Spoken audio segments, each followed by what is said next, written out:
Salut tout le monde, aujourd'hui on se retrouve pour une nouvelle vidéo sur informatique logique. Alors aujourd'hui ce que l'on va voir, ça va être un additionneur complet de chez complet, parce que avant on avait fait un petit abus de langage avec un additionneur soi-disant complet. En fait c'est pas un additionneur complet mais un additionneur semi-complet, parce que il va pas prendre une éventuelle retenue en entrée. Ça va prendre en compte seulement la retenue en sortie. Du coup, ça fait en sorte que ça soit vraiment beaucoup plus simple à faire. Juste deux petits composants, vraiment. C'est vraiment très simple. Alors, pour faire cet additionneur révolutionnaire, alors nous avons besoin de certains composants. Alors déjà, avant de savoir quels composants il faut avoir, il faut savoir comment fonctionne cette puce. On va faire une puce. Je vais vous montrer seulement le circuit avec les entrées. Du coup, ici les leviers et les sorties avec du coup les lampes. Ici, du coup, vous avez la table de vérité. Du coup, là, ça va être comme les leviers. Entrée 1, c'est le levier en haut. Et la retenue, ça va être le levier en bas. La retenue en sortie, ça va être la lampe en bas. Ici, dans cette table de vérité, comme vous pouvez voir, si, si du coup j'ai qu'un seul bit d'entrée, si j'ai qu'un seul bit d'activer en entrée, et bah la sortie va s'activer. Après, s'il y aura 3 bits d'activer, du coup le résultat final, et bah je vais avoir la sortie et la retenue qui vont être activés.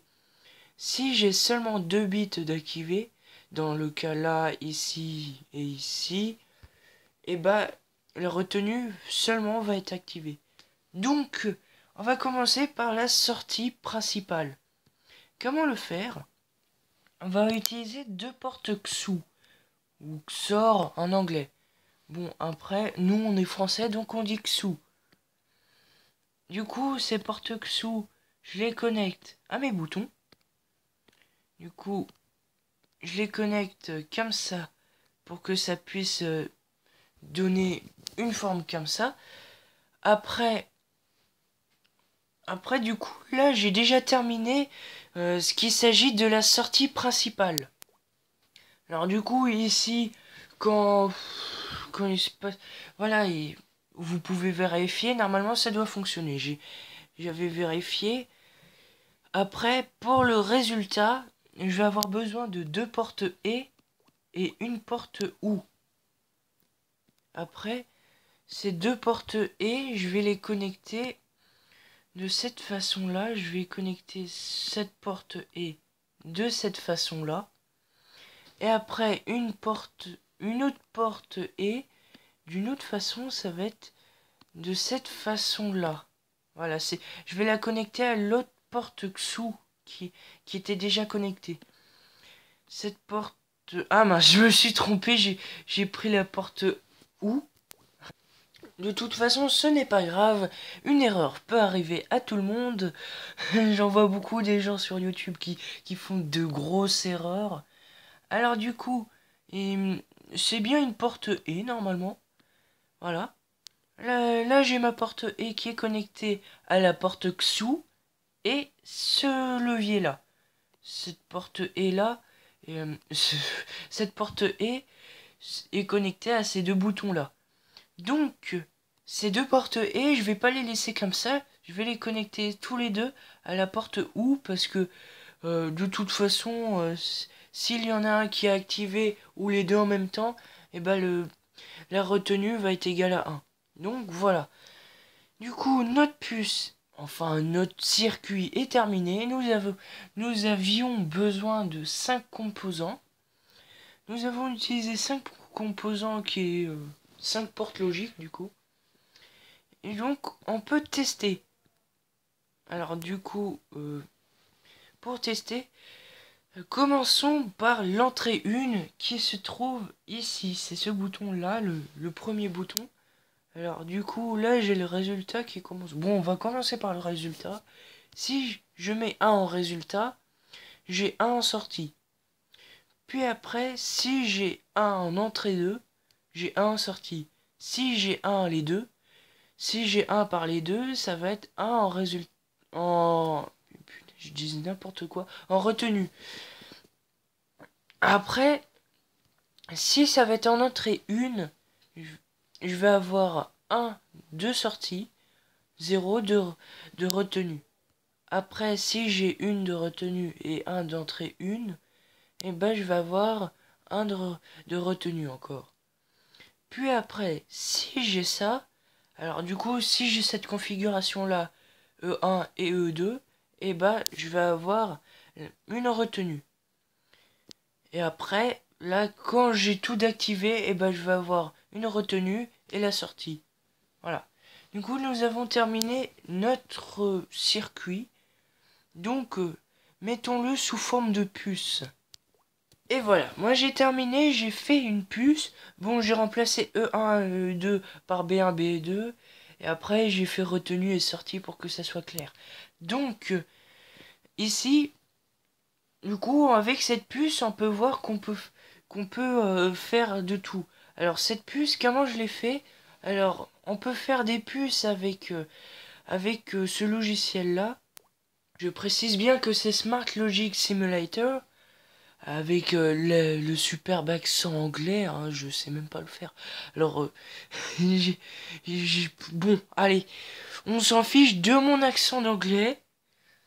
Tout le monde s'en fiche. De toute façon, personne sait parler anglais. En tout cas, les Français. Alors, en général, je dis bien. Alors, comment faire en sorte de relier ces boîtes-là? Alors, on va commencer par faire un calculateur comme celui qu'on avait fait avant, avec une porte logique sous et une porte logique sous et. Ouais, bon, c'est bien ça. Nous avons besoin de ces deux portes logiques. La porte logique et va se retrouver à cette retenue-là. Voilà, ça va prendre en compte la retenue. Et après, nous allons avoir... allez, alors ça, je vais réduire. Ici, nous allons avoir 3 lampes. On va mettre 3 lampes. Et du coup, ça va nous faire 4 leviers. Ouais, mince, c'est des boutons. Après avoir résolu le problème, bon. Alors, nous avons les 4 leviers que nous mettons ici. Alors, je mets mes leviers ici, là. Du coup, ces leviers, on va les connecter. On va les connecter aux portes logiques comme ça. Après, on va le connecter à lui aussi. Après, on connecte comme ça. Puis, comme ça. Après, j'ai plus rien. Bon. Donc, maintenant, ce qu'on a à faire, du coup, c'est relier les ampoules. Bon, voilà, du coup, on a une nouvelle horloge en haut. Bon, alors, du coup, si on prend... du coup, on doit connecter nos ampoules comme ça. Alors, ici, j'ai cette ampoule qui va être connectée à la porte sous. J'ai cette ampoule là qui va être connectée à cette sortie là. Et cette ampoule là qui va être connectée à la retenue. Donc voici votre calculateur, votre additionneur complet. Alors la puce, moi je l'ai appelée ACPCR. Bon, c'est juste pour faire en sorte qu'il y a plein de lettres. Bon. Alors du coup l'additionneur fonctionne maintenant. Alors du coup, bon, 1 plus 0, oh, voilà. 1 plus 1, voyons voir, 2, bien sûr. Après 2 plus 2, alors lecture. Ici nous avons 4, ici nous avons 2. Du coup, 2 plus 4 fait 6. Donc 2 plus 2 ne fait pas 6. Oh. Non, c'est juste, oui, c'est normal, non, c'est pas 2 plus 2, ça c'est 3 plus 3. 3 plus 3, ça fait bien 6. J'en ai marre de faire des erreurs. Donc, maintenant, nous pouvons voir que 2 plus 2 fait bien 4. Voilà. Donc, notre calculateur fonctionne très bien.